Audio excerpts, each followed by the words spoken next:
All right, the stock market's been all over the place recently. Still up today, but there was some turbulence this week. The Federal Reserve signaling the possibility of faster than expected U.S. rate hikes and a stimulus withdrawal. Last month's U.S. labor market was so tight that Federal Reserve officials may need the U.S. central bank to raise interest rates sooner than expected and reduce its overall assets holdings, eliminate some of the stuff on their balance sheet to try and tame inflation. But there are all kinds of risks out there. Let's check in now with business and market analyst Seth Denson, Newsmax contributor. He's also joining us is financial analyst Brett Wilsey.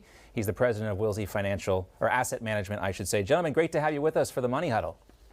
Thanks for having me. Happy New Year. All right, so, again, I'll leave this to you guys, but if I'm looking at the stock market today, Brett, something tells me that, Seth, something tells me that the investors don't really believe Jerome Powell, that he's going to cut back on the balance sheet. Listen, I think investors are taking this one day at a time, John, and I think that they are looking at this and making decisions. I've said for a while that the stock market is emotional because the stock market is not properly valued. The market's due for a correction, and we need our monetary policy to get inflation under control. And I think once they start doing their job, which it sounds like the Fed's going to start doing, then perhaps the market will go ahead and correct. Not a big correction. I don't think that's in the works, but I do think that the market's probably about 5% overvalued. Brent, do you see it the same way? Not quite. I mean, we've got a different market here. I believe what's going to happen. I'm glad to see the Fed doing this because it's long overdue. We know we have inflation. We need to take care of this. I'm glad they're doing it now. But as far as the stock market goes, we've got two different things here. We have technology growth stocks, which are way overpriced. We're a value investor. We've done very well in December and this year because there's a lot of value companies that are great businesses that are undervalued. So we got this two different markets here. I think we will see a bigger correction on the growth side.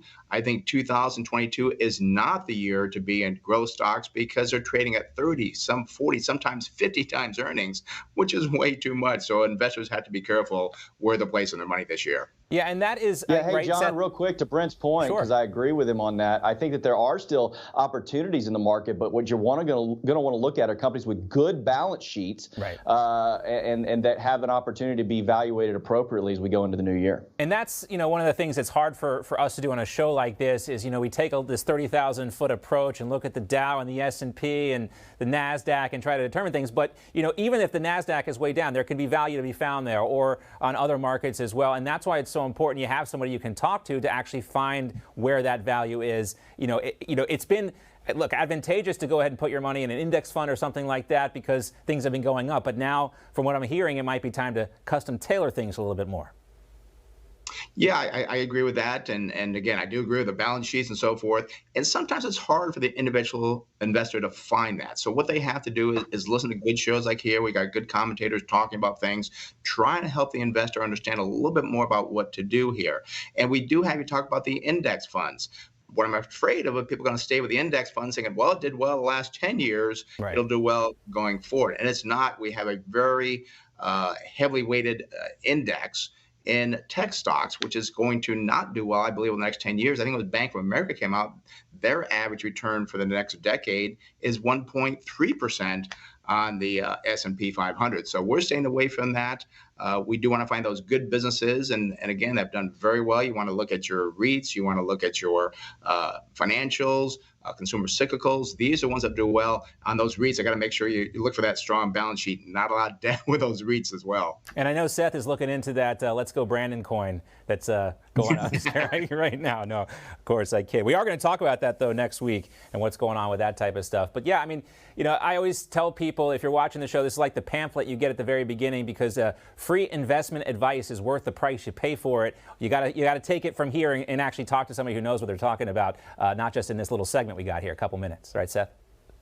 I couldn't agree more. And listen, this is the perfect time to do it. We always have New Year's resolutions. I say from a financial perspective, always take the new year as an opportunity to sit down with a professional that has your best interest at heart, right, that's going to operate as a fiduciary for you. Check how they get paid. That's an important question to ask, right? You want them to be paid based on how much money you have, not how many trades they make. And if you do that, it's a good time to reset. It's a good year to do it. This will be a year you're going to want to reset and make sure that you're in alignment with what your goals are. Right. That fiduciary responsibility is something very important as well. Last topic real quick to get out of the financial world, but I know something we all have in common, these robocalls. Have you guys heard about this? Robocalls this year, even though they've tried to crack down on this, the FTC is not having much luck. 5 million more complaints about violations. Now they try to do that. I guess, Seth, this is another example of the government trying to crack down on stuff, but hard to stop a robocall.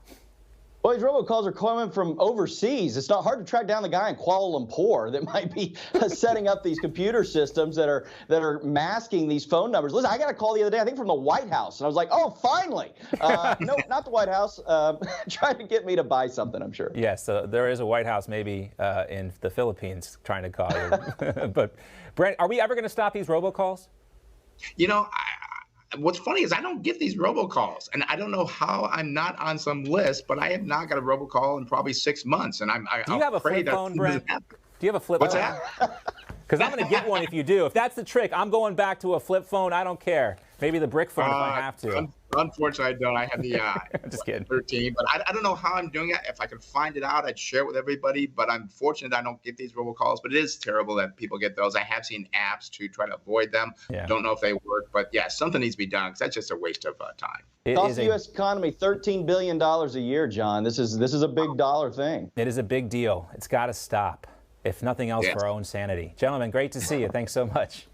You too. Have a good day. All right, we got a whole new hour of John Bachman now still ahead. We'll continue our coverage of the January 6th Capitol breach and the one-year anniversary and how the left is leveraging this incident. More rules for thee and not for thee, or me, not thee, them, not us. Eric Swalwell down in Florida spotted maskless. We'll talk more about that. Stay tuned.